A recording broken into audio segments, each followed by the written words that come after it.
მოგესალმებით რიგით მეოთხე ვიდეოში გეგმილური ხაზვის საბაზისო კურსზე. დღეს დავიწყებთ და დავასრულებთ დიდი ალბათობით აქსონომეტრიის ხაზვას, კერძოდ იზომეტრიის ხაზვას. მოგეხსენებათ, რამდენიმე სახეობა არსებობს აქსონომეტრიის, მაგრამ ჩვენ თავდაპირველად ყურადღებას მივაქცევთ მხოლოდ და მხოლოდ იზომეტრიას.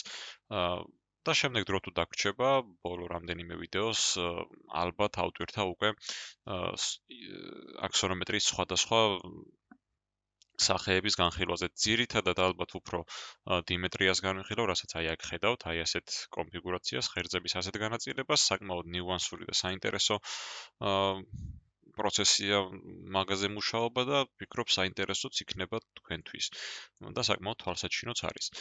ჩვენ შემთხვევაში კი ჯერ მარტივად დავიწყოთ, გვაქვს დეტალი, რომელიც წინა ვიდეოში დავიწყეთ და ავაგეთ ხედები, მასზე არავითარი ზომები არ დაგვიტანია, სტანდარტები ჯერ არ აქვს დაწერილი, რაც უნდა გაფორმდეს ეს ნახაზი და ჯერ მინდა რომ გავაკეთოთ იზომეტრია. იზომეტრია რომ გავაკეთოთ, ამისთვის გვჭირდება რა თქმა უნდა ღერძები, რომელიც აგრეთვე განვიხილეთ წინა ვიდეოებში, აი ეს ღერძი უნდა დაიხაზოს, მაგრამ როგორ და სად დავხაზო, ახლა ასეთი კითხვა ჩნდება ხოლმე. ზოგან შეხვდებით, რომ აი აქედან 145-ით უნდა გადმოვიდეთ, ცენტრზე საუბრობ, რა თქმა უნდა, ქვემოდან უნდა ამოხვიდეთ 45-ით. რა თქმა უნდა, არსებობს ასეთი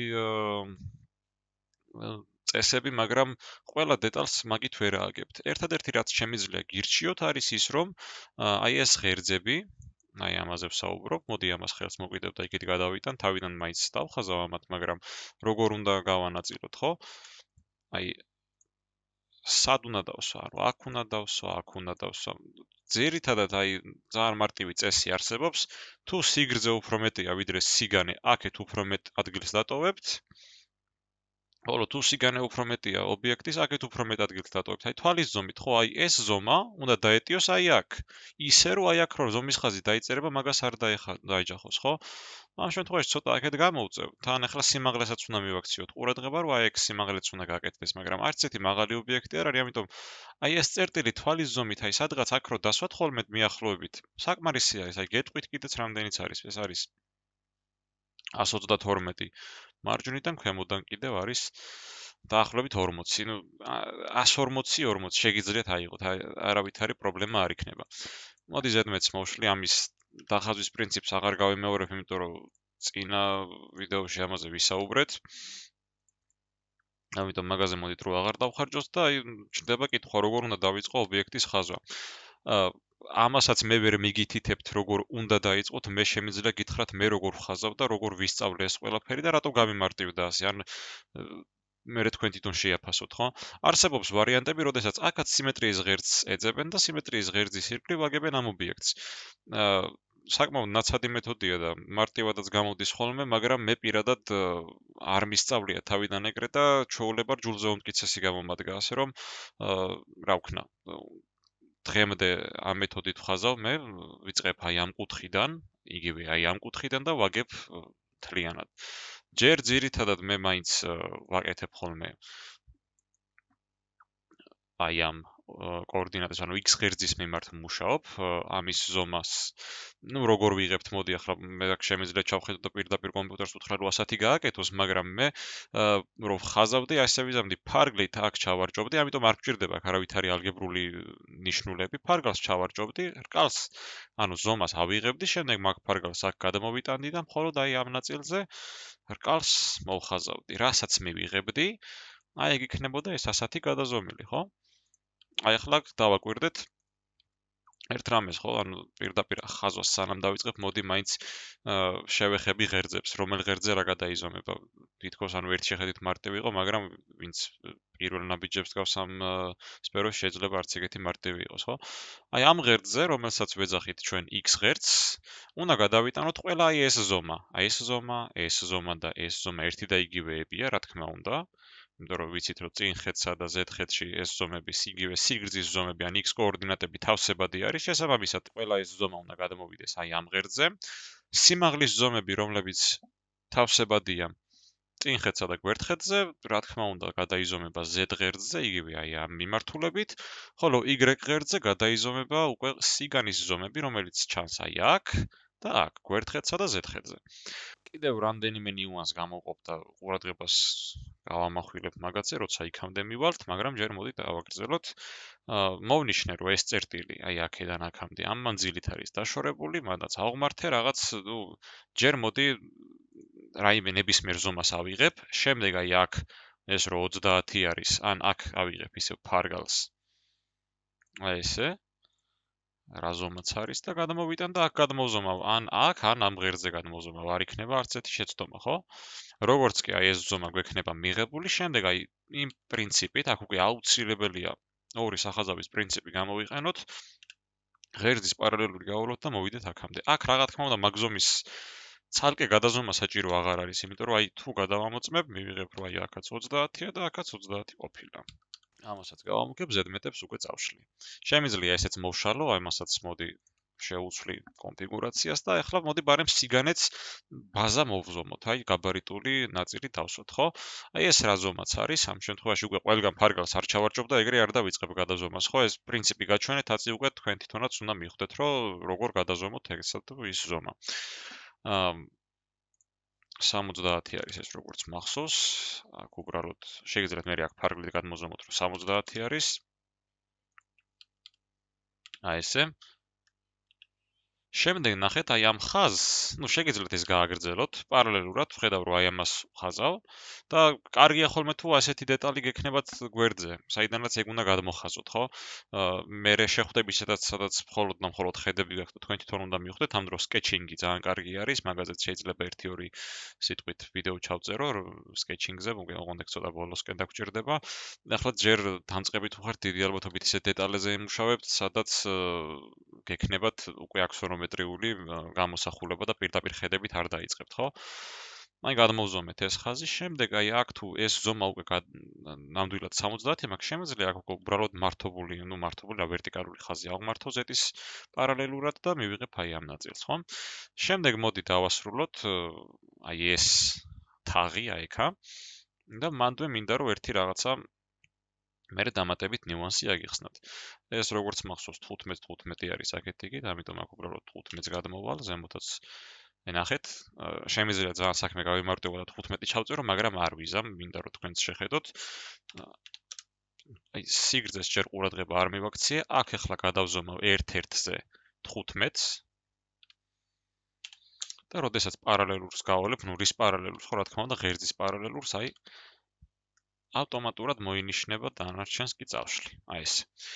ეს რა თქმა უნდა არ მჭირდება და ახლა ერთ რამეს დავაკვირდეთ. ნახეთ, აი აქ ასეთი რაღაცა მივიღეთ. ამას ვეძახი ხოლმე ერთ შემოსწავლესთან მომდი, რომ Z ფორმას როცა ვიღებთ, რაღაცა არის ცუდად. ეს რა თქმა უნდა ჟარგონულად, ან უფრო ზუსტად რო ვთქვა, არააკადემიურად ამბობ, რაღაც დასამახსოვრებლად, რომ აი Z-ის ფორმას რო ვიღებთ, ჭრდილებზე საუბრობდი იქ ჭრდილებსა და პერსპექტივაზე, მაგრამ აქაც ეგეთი რაღაცა არის. ყოველთვის წერტილზე გვაქვს მინიმუმ 3 მიმართულება.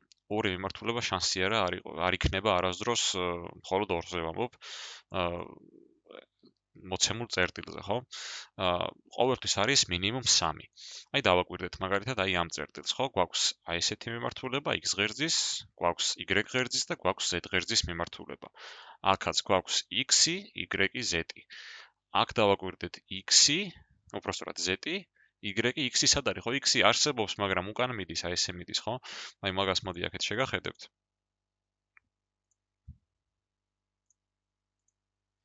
აი დავაკვირდეთ ახლა აი ამაზე ვსაუბრობ ზუსტად ნახეთ არ ვიცი რამდენად ჩანს ცოტა ცუდი ფერი დასვა მაგრამ არაუშვას მგონი მაინც ჩანს ნაცრისფრად რომ აი აქ უკან მაინც არსებობს რაღაცა და ეგ არის სწორედ ის მიმართულება აი გადმოვიდეთ ახლა აქ დავაკვირდეთ გვაქვს აი ეს Z მიმართულება გვაქვს Y მიმართულება და დაგვრჩა რა X მიმართულება ხო აქაც ანალოგიურად გვეგონება რომ არის ორი მიმართულება მაგრამ სინამდვილეში ეს ასე არ არის გვაქვს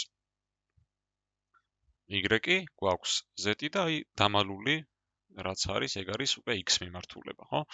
ნუ დავბრუნდები ახლა ისევ ობიექტზე და აი აქ დავასრულებ აი ამ ნაწილს. რა თქმა უნდა, პარალელური უნდა იყოს ეს აი ამის და აი შეგიძლიათ უნდა გააგრძელოთ ხოლმე და შემდეგ უბრალოდ კრთალად დახაზოთ და ეს მოშალოთ ზედმეტი ნაწილი, ხო?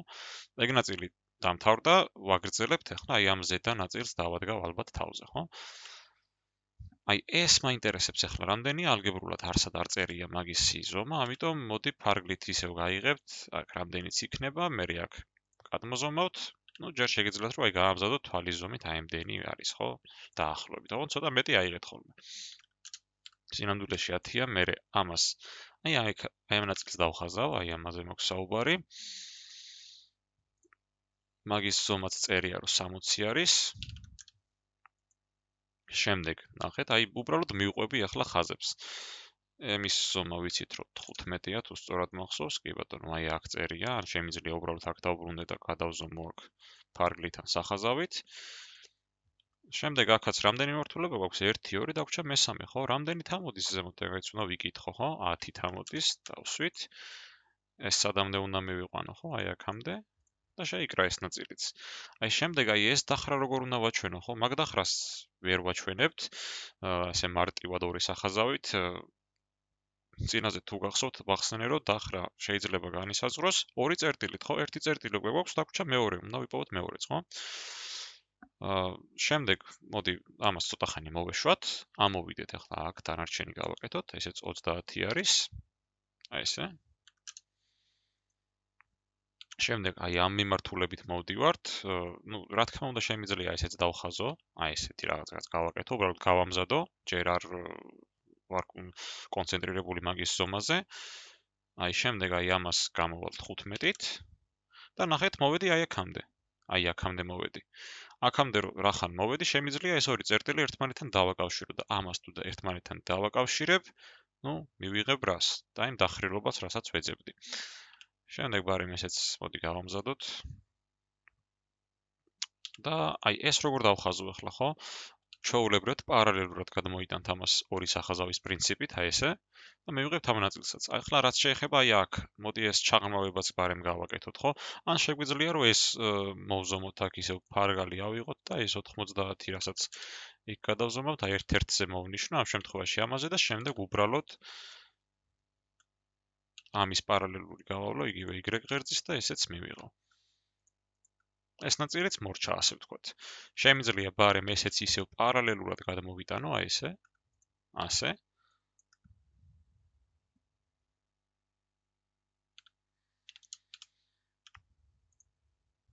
რა თქმა უნდა, დაშორება უნდა შევინარჩუნოთ, რომ არის 15, აი ამ ადგილზე მაქვს საუბარი, აი აქა. დანარჩენიც ნუ დავასრულოთ, უბრალოდ ეს რა თქმა უნდა შემეძლო, რომ აი თავიდანვე მეფიქრა ამ ყველაფერზე და ეს გამომეგრძელებინა ასე. და მარტივად გამოვძვრებოდი, ასე ვთქვათ, ამ სიტუაციაში, ეს უბრალოდ აი წინდახედულობის ამბავიც არის, რაც ამ შემთხვევაში მე არ გამოვიჩინე. ამ წერტილზე უნდა დავფიქრდე, ხა არც კი შევხედო, მოდი იმნახას, რაღაცა არ მომწონს, ხო? მაქვს მარტო ერთი მიმართულება და ორი მიმართულება, გვჭირდება 3, როგორც აღვნიშნე. წამოვედი აი ეგეთ, ესე იგი ეს მიმართულება დაგვრჩა. წამოვედით, მაგრამ არ ვიცი, სად უნდა გავჩერდე, მოდი გავაგრძელებ ჯერ, ხო? ახლა აქ დავაკვირდეთ. ეს თითქოს და სამ მიმართულებას გავს, მაგრამ არა. როდესაც აი ეს ერთი წრფე გრძელდება, ასე ეს ირთულება ერთ მიმართულებად, ასე ვთქვათ, ხო? ამიტომ აქაც მხოლოდ და მხოლოდ ორი მიმართულება გვაქვს. ერთი არის აი ესა, რაც ახლა გავაწითლა, მეორე არის ეს. გვჭირდება მესამე სიმაღლის მიმართულება, რომელიც იქნება ავტომატურად გავჩერდი ახლა იქ, მაგრამ თუ ასე გავაგრძელებდი, შემდეგ ორივე წაშლა მომიწერდა. აქაც დავაკვირდეთ ახლა გვაქვს ორი მიმართულება, ერთი z, მეორე y, ხოლო მესამე იქნება რა თქმა უნდა x. შემიძლია გამოვაგრძელო, მაგრამ ამის იქით უკვე აღარც გამოჩნდება. აქაც დავაკვირდეთ, გვაქვს ერთი მიმართულება, ორი მიმართულება, დაგვრჩა მესამე, ხო? ну, შემიძლია გავაგრძელო, მაგრამ აზრი აღარ აქვს. და არ შეგეშინეთ თუ ასეთი რაღაცა მოხდება აქსონომეტრიაში, ძირითადად უფრო იზომეტრიაში ხშირად არის ხოლმე ასეთი დამთხევები და არ მიყვარს როცა ხდება, მაგრამ ხშირად შეხვდებით და არ შეგაშინოთ მაგ ფაქტმა. ნორმალურია ელიფსებზე რო გადავალთ, მე უფრო ხშირად შევხვდებით ამას, მაგრამ ერთი იცოდეთ, რომ არის ეს სავსებით ნორმალური. შემდეგ დაგვრჩა ერთადერთი აი ამის აღნიშვნა ახლა, ხო, აი ამ კვადრატული ხვრელის, ну, როგორ გავაკეთოთ ეგ. არსებობს მაგის რამდენიმე მონიშნვის მეთოდი, მაგრამ მოდი მაინც სიმარტივეს ვამჯობინებ ამ შემთხვევაში, ხო? სადმე ნებისმიერ ადგილზე არ აქვს მნიშვნელობა, მაგალითად აი ამ ხაზზე მინდა რომ აი ეს ზომა, აი ეს 20 რო არის გადავზომა. ეს 20 რა თქმა უნდა გადაიზომოს Y-ის მიმართულებით. ნახეთ, აი ამ ზომაზეა საუბარი. სადაც აი ამ კიდიდან მოდის სადმე Y-ის მიმართულებით ხაზი, ანუ აი ამაზე ვსაუბრობ, ან ამაზე ვსაუბრობ, ერთ-ერთზე მინდა რომ გადავზომო 20 მმ. აი ესე, გადავზომეთ და შემდეგ რის პარალელურად მოვდივარ, ხო? აი ესე მინდა რომ ეს ხაზი გავავლო, ხო? ანუ x-ის პარალელურად აი ესე და აი უკვე ეს ნაწილი სადღაც ამ ხაზზე მდებარეობს, რომელიც ახლა გავაწითლე, ხო? ხოლო ზუსტად სად მდებარეობს, მოდი ახლა ეგ გამოვთვალოთ. ამას წავშლი, აქამდე მოვიტან, აი ესე. და ახლა დავაკვირდეთ, როგორ შეიძლება უკვე აი ეს ნაწილი მოვნიშნოთ, ხო? რაგისის რამდენიმე მეთოდიც არსებობს. ერთი არის, რომ აი აქედან აქამდე ავიღოთ რა ზომა არის, ან აქედან აქამდე ავიღოთ რა ზომა არის, საკმაოდ კომფორტულია, რომ ამ შემთხვევაში ხედს დავაკვირდეთ. აი ამ შემთხვევაში აქედან აქამდე ავიღებ ზომას, აი ამ კიდიდან რო გადავზომო, ან აქედან აქამდე რამდენი არის, მაგრამ აქ რა თქმა უნდა წრფის მიმართ ვერ ავიღებ, ჯერ უნდა ეს გამოვაგრძელო, რაც უკვე ზედმეტი არის ნახაზი, ამიტომ იმის წარმოქმნა უნდა შემეძლოს, რომ აი ეს ზომა აქედან აქამდე იგივეა, რაც აქედან აქამდე, ხო? ამას, ამ შემთხვევაში 20-ია, მაგრამ ფარგლითად შეგიძლიათ რომ აიღოთ. აი მოინიშნა ეგ ზომა აქ ახლა. აქეთ მე აქედან აქამდე რა თქმა უნდა 20 უნდა იყოს და მაგასაც ავიღებთ, აი ესე. შემდეგ უკვე მარტივი არის დანარჩენს საკმაოდ მარტივად ვხედავთ. აი ეს.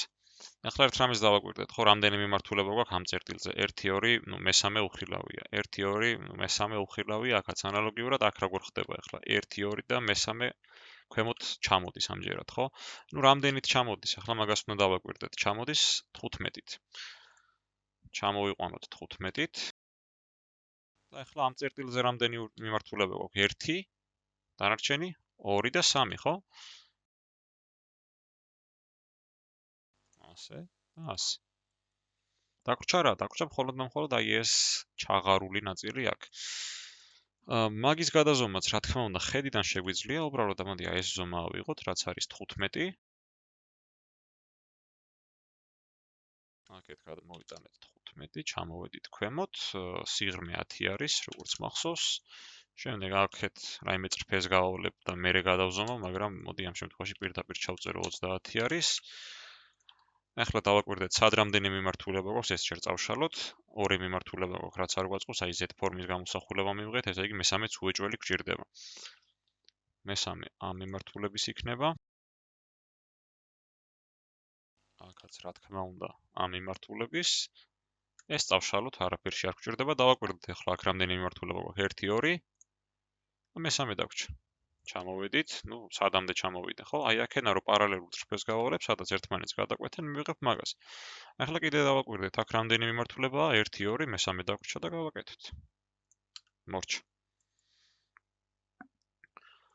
აი ესე მარტივად დასრულდა ამ დეტალის დახაზვა. საკმაოდ მარტივია დამეთანხმებით ალბათ. მეტი აქ დასამატებელი აღარაფერი აღარ არის, ამ ფიგურაზე ჭრას არ გავაკეთებთ. შემდეგზე უკვე ავხსნით ახალ დეტალს და იქ უკვე ელიფსების შემოტანა მინდა. შეიძლება შემდეგი უბრალოდ ელიფსები ავხსნო და შემდეგ გადავიდე უკვე დეტალზე, რომელზეც ელიფსი იქნება დატანილი და აი ელიფსების მერე ავხსნი უკვე მეოთხედი ჭრილი და ზოგადად სექციური, სეგმენტული ჭრილები, რაც საჭირო იქნება საბაზისო კურსისთვის. დღეისთვის სულ ეს იყო, თუ რაიმე კითხვა გექნებათ, კი ბატონო, დაწერეთ კომენტარებში ან ჩემი სოციალური ქსელი გაქვთ, აიქაც დამიკავშირდეთ, არც ეგ არის პრობლემა, თუ შევძელი, გიპასუხებთ აუცილებლად. წარმატებას გისურვებთ და, მომავალ შეხვედრამდე.